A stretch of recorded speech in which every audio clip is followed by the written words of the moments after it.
2 araw bago ang Pasko, umabot na sa 100,000 pasahero ang pumasok sa Parañaque Integrated Terminal Exchange o PITX.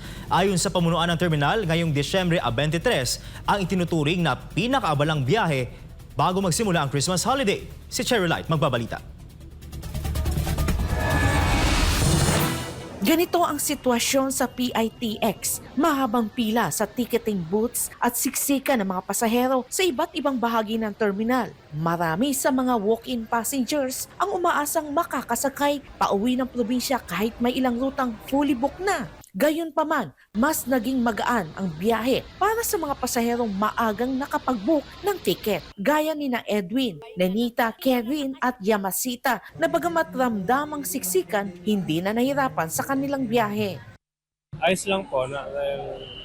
Last week po nakapag-book na ako. Papunta ng San Jose Occidental. Pahinga naman. Hindi kasi kumuha na kami ng reservation. Papunta dito. Kaya hindi na nahirapan.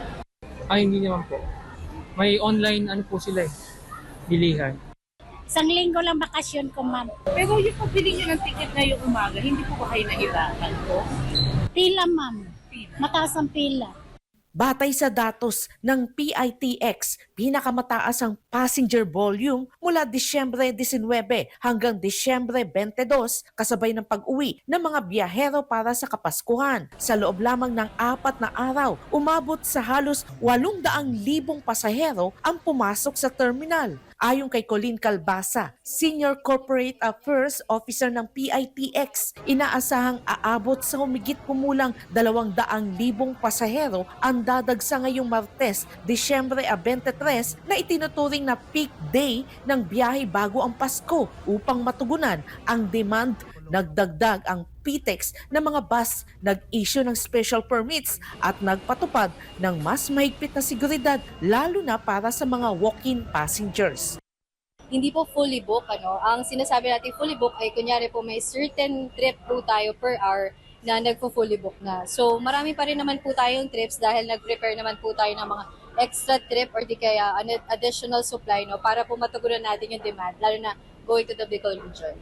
Bagamat mabilis mapuno ang mga nasa biyahe patungong Naga City at Camarines Sur, maraming bus operators ang nag-commit na magdagdag ng biyahe lalo na sa mga rutang patungong Bicol. Kasabay nito aktibo rin ang mga personnel ng LTFRB sa pag-issue ng special permits para sa mga karagdagang bus ngayong holiday rush. Mahigpit ding paalala ng PITX ang pagbabawal ng mga matutulis na bagay at flammable items sa loob ng terminal bilang bahagi ng pinaigting na seguridad.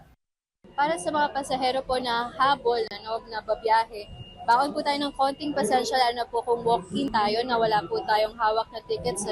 And then syempre para sa mga pasahero natin, marami pa rin po nagdadala ng mga sharp objects, flammable items. Please lang po wag na nating dalhin dahil po yan po ay mako-confiscate and then ito turn over na sa vehicle.